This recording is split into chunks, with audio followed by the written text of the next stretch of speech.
Welcome back to Disturbed Reality. As you guys know, on this channel I cover brutal acts of violence, murder, which have been caught on camera, and then I talk about them. I've covered cases from numerous parts of the world, but one area in which I've not really delved into is ISIS. So I thought, what better time to pop my ISIS cherry? And the case in particular is the execution of Muath al-Kasasbeh. And the reason I chose this case was because I remember it extremely well at the time. It's a case that got a lot of mainstream coverage during early 2015. And yeah, it was a big story at the time, and it definitely stuck with me. Mainly due to the method of execution. I never actually saw this video at the time, I've seen it very recently, and it's definitely a gruesome watch, especially considering I consider that to be one of the worst ways to die, and in my mind, I've kind of got a fear of going out like that. Honestly, it's just a horrible way to die, quite frankly.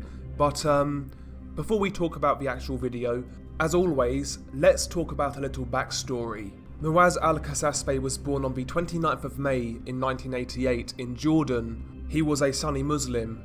The al-Kasasbehs are a prominent Jordanian family of the influential Sunni Muslim Baresha tribe from southern Jordan.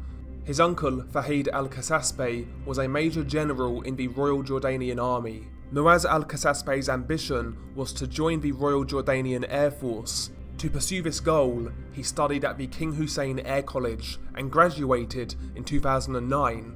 Soon after graduation, he was accepted into the Royal Jordanian Air Force.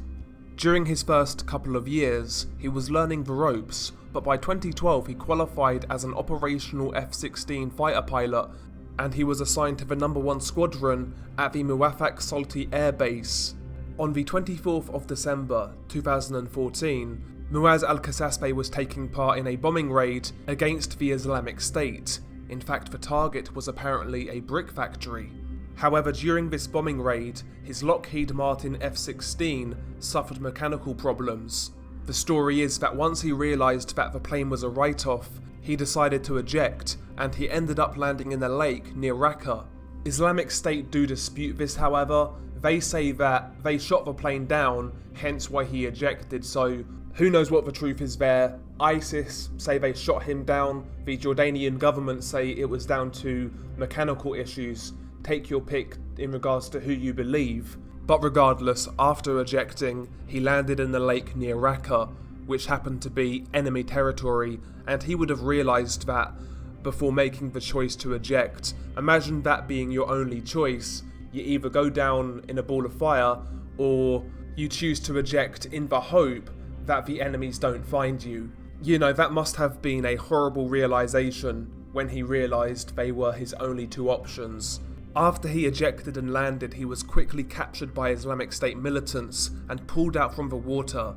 US officials actually state that they initiated a search and rescue mission, but they could not locate him before he was captured. After his capture, unsuccessful negotiations took place for his release. His family tried to apply pressure on the Jordanian government. Originally, it was proposed to trade him and a kidnapped Japanese journalist, Kenji Goto, for Sajida al-Rishari, a failed Iraqi suicide bomber incarcerated in Jordan since she took place in the 2005 Amman hotel bombings and subsequently was sentenced to death. The Jordanian government actually took this offer seriously, and they were willing to negotiate under the proviso that ISIS showed proof that Muath al-Kasasbeh was still alive. ISIS however refused, and they closed off negotiations with the Jordanian government, and shortly after this, the video of the execution of Muath al-Kasasbeh was released online. Shortly before his execution, on social media such as Twitter, ISIS supporters used the hashtag "suggest a way to kill the Jordanian pilot pig." The video was released on the 3rd of February 2015. However, the Jordanian government assessed that he was actually killed on the 3rd of January, which would basically confirm that ISIS never really intended to release this man, and they never intended on a prisoner exchange. They was basically just, I guess, fucking with the Jordanian government. It was also reported that al-Kasasbeh was deprived of food beginning 5 days before he was killed. But anyway, now the backstory is out of the way, let's break down the video. So yeah, where do we start with this one? The full video is actually around 22 minutes long. Most of that video just contains filler, basically ISIS propaganda, that sort of thing. But one thing I will say, I have to give ISIS credit. I didn't think I'd be saying that sentence, but their video editing is top notch, the production value is very good. Quite frankly, what I'm trying to say is, they put me to shame. Maybe I need to hire one of these dudes to maybe help me on my videos, but we'll see where that goes. But anyway, towards the end of the 22-minute video, that is when you actually see the execution of Muath al-Kasasbeh, and believe it or not, this video can be found on Fox News. I wouldn't usually tell you where to find these videos, but if Fox News can show it, I might as well tell you. But regardless, the video is still extremely disturbing. On the execution segment of the video, you see Muath al-Kasasbeh basically in a black metal cage wearing an orange jumpsuit, and you can tell before the execution takes place that he is actually quite malnourished. He's been mistreated, obviously, and you can just see that he looks quite dishevelled. He's got a bruise under his left eye. He's obviously not been kept in good conditions. One thing I'll say about this video, before he's facing his execution, as he's in the cage covered in gasoline, the amount of stoicism that Muath al-Kasasbeh shows is just incredible, to be honest. Facing that sort of fate and being that calm is definitely admirable as far as I'm concerned.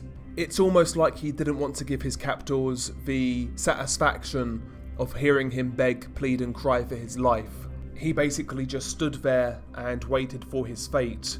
As the video plays, one of his captors has a flame torch, and he then lights the trail of gasoline leading towards the cage, and you can see the fire slowly getting closer to the cage. Eventually it gets to the cage, and Muath al-Kasasbeh is then engulfed in flames. As soon as this happens, he puts his hands on his head and then starts kind of scurrying around the cage. As the video then plays, he drops to his knees, and that's when he passes away. After he passed away, as the flames continued to burn, you could see his body basically stiffening up until the point where his body was completely stiffened to where basically he then fell on his back, engulfed in the flames. At this point in time, you then see a dumper truck dump a whole load of rocks and sand onto the engulfed cage, and this is to extinguish the fire, and that's basically where the video ends. So yeah, all in all, definitely a disturbing video. After watching this video, it kind of made me check out more ISIS content, I guess you would say, and I found a similar video to this one, but this video was even worse. Basically, it depicted the execution of 2 Turkish soldiers by ISIS, and they did the same thing in regards to burning them alive, but as I said, this video was a lot worse. You can actually hear the screams of the Turkish soldiers. With the pilot video, basically it's been dubbed with music, so you can't really hear the screams, but you certainly can in the video with the soldiers. Also, the video with the Turkish soldiers, you see a lot more close-ups, and yeah, it's just a lot more graphic than the pilot video. Not saying the pilot video isn't bad, of course it is, but yeah, the video depicting the Turkish soldiers is a lot worse. And for me personally, the mere thought of being burnt alive, I can't lie, it just gets to me, to be honest. So these sort of videos to me are extremely disturbing, and it's funny really because a lot of people I'm sure will say, well, you cover cartel videos and they are much worse than ISIS videos.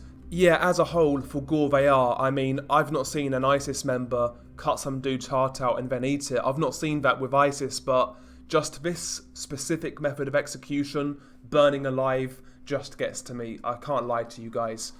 So yeah, these sort of videos to me are actually quite disturbing. There's something about it that kind of just sticks with me. And yeah, it's a bad video, and if you feel the same, I wouldn't recommend that you watch it. As I said, the only real positive I can find from these 2 videos is the production quality, great editing, great camera work, HD. I've got to give those guys their credit. The Mexican cartels could certainly learn from ISIS in regards to production value. Maybe the cartels need to open their own studios, who knows. But anyway, I hope you enjoyed this video. I hope it wasn't too disturbing. In the future, in the next video, I plan on either covering a couple of really unknown cartel videos, one of which is somewhat similar to Funky Town, and the other topic I've got in mind is another video on cannibalism. I've actually found a little more subject material in which I can talk about, so watch out for those videos in the near future. But as always, thank you guys for all of the support that you've shown me in the last few months. It's really been a roller coaster ride. We are on the verge of hitting 100,000 subscribers, which I find insane. I can't envisage 100,000 people in one place. It's like a big stadium. That to me is absolutely crazy. It really is. And it's extremely humbling as well. So much appreciated in regards to the support. And as always, stay safe, and I'll catch you on the next one.